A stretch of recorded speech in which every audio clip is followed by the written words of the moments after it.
8 de novembro, derramamento do Espírito Santo. Livro de Atos, capítulo 2, versos 1 em diante. A descida do Espírito Santo. Ao cumprir-se o dia do Pentecostes, estavam todos reunidos no mesmo lugar. De repente, veio do céu um som como de um vento impetuoso e encheu toda a casa onde estavam assentados. E apareceram distribuídas entre eles línguas como de fogo, e pousou uma sobre cada um deles. Todos ficaram cheios do Espírito Santo e passaram a falar em outras línguas, segundo o Espírito lhes concedia que falassem. Ora, estavam habitando em Jerusalém judeus, homens piedosos, vindos de todas as nações debaixo do céu, porque era o dia do Pentecostes. Quando, pois, se fez ouvir aquela voz, afluiu a multidão, que se reuniu de perplexidade, que se possuiu de perplexidade, porquanto cada um ouvia falar na sua própria língua. Estavam, pois, atônitos e se admiravam, dizendo: Vede, não são porventura galileus todos esses que aí estão falando? E como os ouvimos falar, cada um em nossa própria língua materna?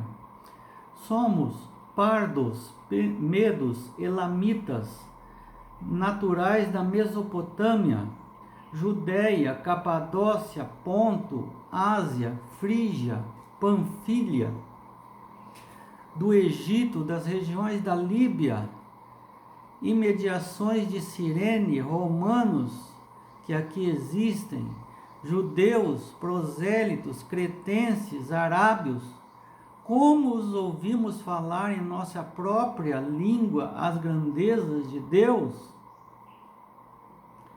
Todos atônitos e perplexos interpelavam uns aos outros: que quer dizer isto? Outros, porém, zombando, diziam: estão embriagados.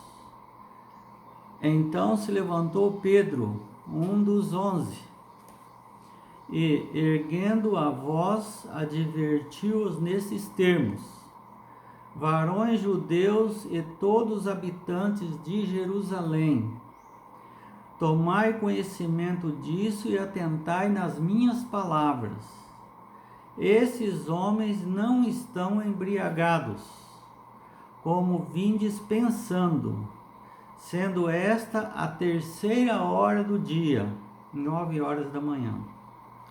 Mas o que ocorre é o que foi dito por intermédio do profeta Joel. E acontecerá nos últimos dias, diz o Senhor, que derramarei o meu espírito sobre toda a carne. Vossos filhos e vossas filhas profetizarão, vossos jovens terão visões e sonharão vossos velhos. Até sobre os meus servos e sobre as minhas servas derramarei do meu espírito naqueles dias, e profetizarão. Mostrarei prodígios em cima do céu e sinais embaixo na terra: sangue, fogo, vapor de fumaça. O sol se converterá em trevas e a lua em sangue, antes que venha o grande e glorioso dia do Senhor. E acontecerá que todo aquele que invocar o nome do Senhor será salvo.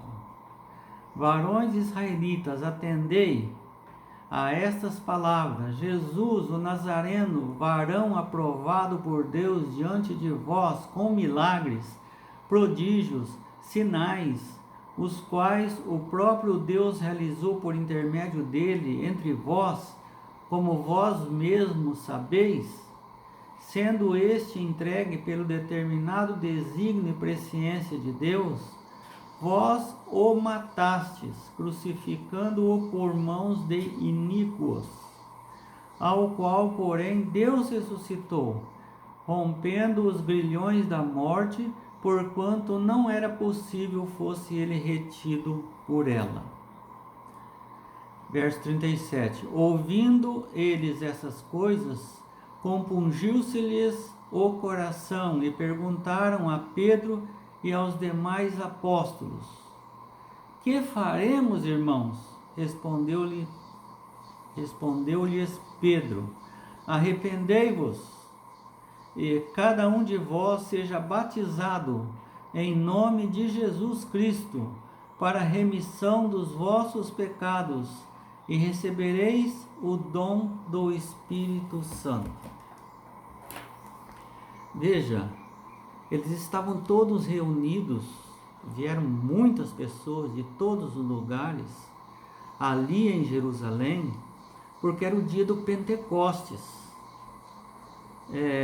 Nesse dia, os judeus reunia tudo ali em Jerusalém, então tinham milhares de pessoas ali.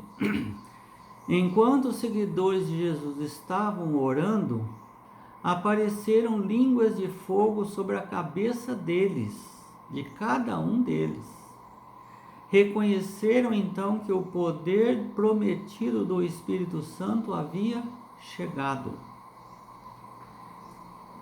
Os discípulos falaram em outros idiomas, outras línguas, porque tinha várias pessoas de idiomas diferentes ali, pelo menos 17 povos diferentes. E Deus capacitou cada um em benefício dos incrédulos.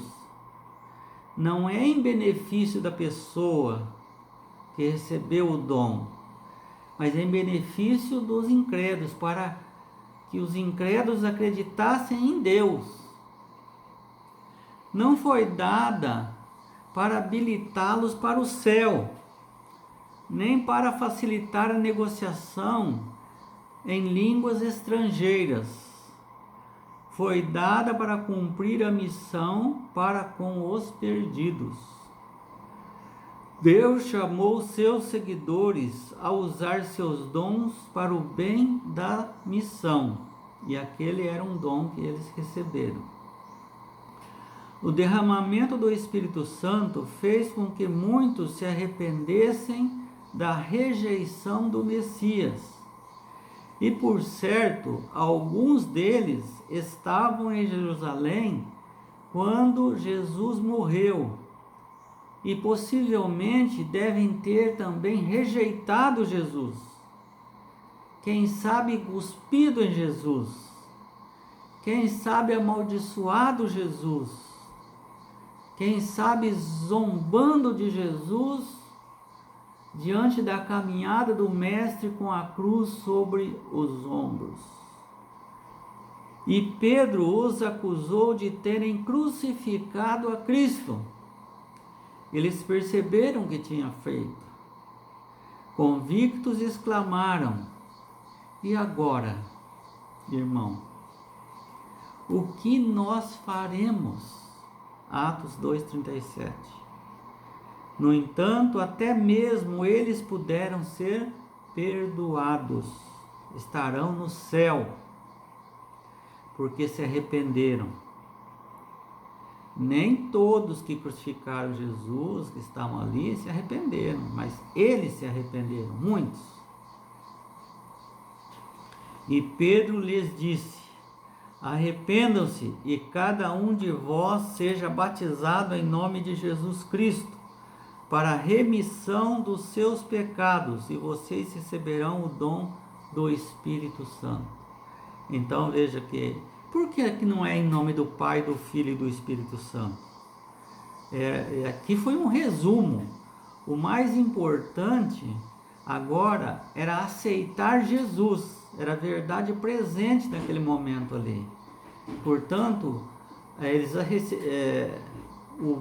o Pai e o Espírito Santo, eles aceitavam, só não aceitavam o Messias.